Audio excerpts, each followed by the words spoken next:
En el otoño de 1888, las calles del East End de Londres estaban envueltas en una niebla densa y sucia, un manto perfecto para ocultar los secretos más oscuros de la ciudad. Pero ningún secreto sería tan aterrador como el que estaba a punto de desatarse. Un nombre, susurrado primero con miedo y luego con pánico, resonaría en los callejones oscuros y los pubs llenos de humo. Jack el Destripador. Hoy no vamos a contar la historia que todos conocen, la de los hechos y las víctimas. Vamos a sumergirnos en la leyenda, en el terror psicológico que este asesino sin rostro desató sobre una de las ciudades más grandes del mundo. Prepárense, porque esta noche caminaremos por las sombras de Whitechapel. Imaginen ser un habitante de esa época. Cada chirrido de una puerta, cada sombra que se alarga bajo la luz parpadeante de una farola de gas, podría ser él. La prensa, con sus titulares sensacionalistas y sus ilustraciones espeluznantes, alimentaba la histeria colectiva. Los periódicos, como el Illustrated Police News, no se contenían. Mostraban dibujos detallados de las escenas del crimen, transformando la tragedia en un espectáculo macabro que llegaba a todos los hogares. El miedo no era solo por el asesino, era por la sensación de que el mal podía estar en cualquier parte, acechando detrás de una cara familiar. Tu vecino, el carnicero, el hombre que te cruzas cada mañana. Cualquiera podía ser Jack. La historia que les contaré no está en los registros oficiales. Es una de esas leyendas urbanas que nacieron del puro pánico.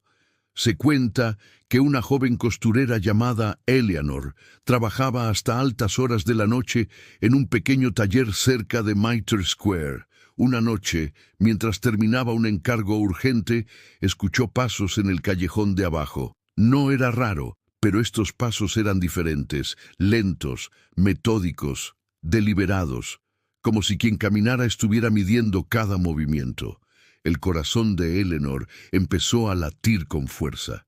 Se asomó con cuidado por la ventana sucia y vio una figura alta, vestida con un abrigo oscuro y un sombrero de copa, parada bajo la única farola de gas. Su rostro estaba completamente en la sombra.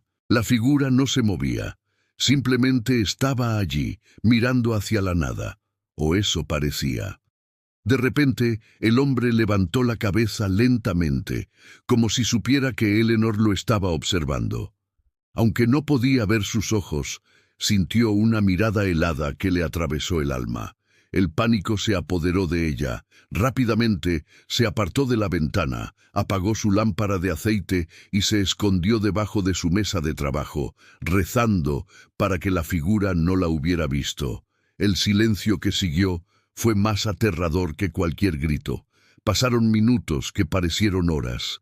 Su respiración era lo único que rompía la quietud. Cuando finalmente reunió el valor para mirar de nuevo, el callejón estaba vacío.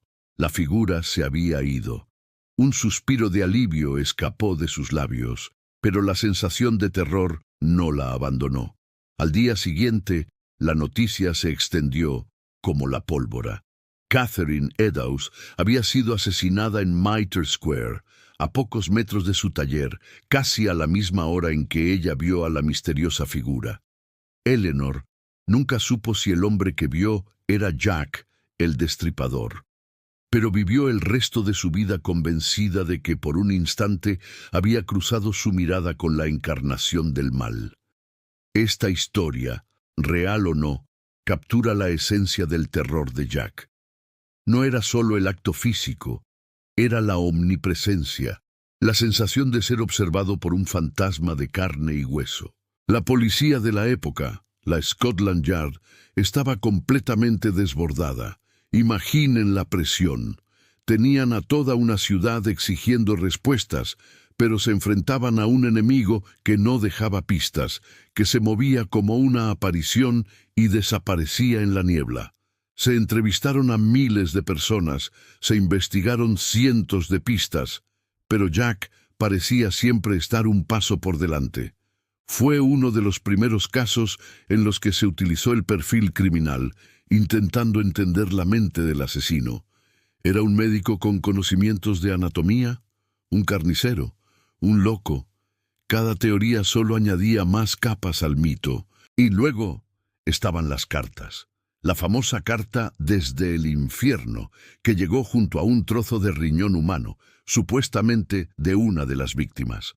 La carta «Querido jefe», donde por primera vez apareció el nombre Jack el Destripador. ¿Fueron escritas por el verdadero asesino o por bromistas crueles que querían aumentar el caos? Nunca lo sabremos con certeza, pero estas cartas le dieron al asesino una voz, una personalidad arrogante y burlona que se reía de la policía y de la sociedad. Convirtieron a un asesino anónimo en un personaje de pesadilla, un villano de cuento de terror que era terriblemente real. El pánico llegó a tal punto que se formaron comités de vigilancia ciudadanos. Hombres armados con palos y linternas patrullaban las calles, desconfiando de cada extraño. Pero esto también generó paranoia. Cualquier persona que pareciera sospechosa podía ser acusada y atacada por una multitud enfurecida. La ciudad se estaba devorando a sí misma por dentro, todo por culpa de una sola persona cuya identidad seguía siendo un completo misterio. El terror no solo venía del asesino, sino de la reacción de la propia gente. Después del brutal asesinato de Mary Jane Kelly, el más horripilante de todos, los crímenes cesaron tan repentinamente como comenzaron. Jack, el Destripador, o quien quiera que fuese, simplemente se desvaneció. ¿Murió? ¿Fue encarcelado por otro delito? ¿O simplemente decidió parar? Este silencio final es quizás la parte más escalofriante de la historia. No hubo cierre, no hubo justicia. El monstruo simplemente volvió a las sombras, dejando tras de sí un legado de miedo que perdura hasta hoy. La leyenda de Jack el Destripador nos enseña algo fundamental sobre el miedo. El verdadero terror no siempre es lo que vemos, sino lo que no vemos. Es el miedo a lo desconocido, a la cara que no podemos identificar, a la maldad que no podemos comprender. Más de un siglo después, seguimos hablando de él, haciendo películas, escribiendo libros, intentando resolver un rompecabezas que probablemente nunca tendrá solución. Y esa es su victoria final. Jack, el Destripador, logró la inmortalidad, no como un hombre, sino como un símbolo eterno del terror que se esconde en las sombras de la noche. Gracias por acompañarme en este viaje a las oscuras calles de Whitechapel. Si te gustan estas historias que exploran los rincones más sombríos de la historia, no olvides suscribirte y activar la campanita para no perderte ningún video. Déjame en los comentarios qué otra leyenda te gustaría que exploráramos. Nos vemos en la próxima historia.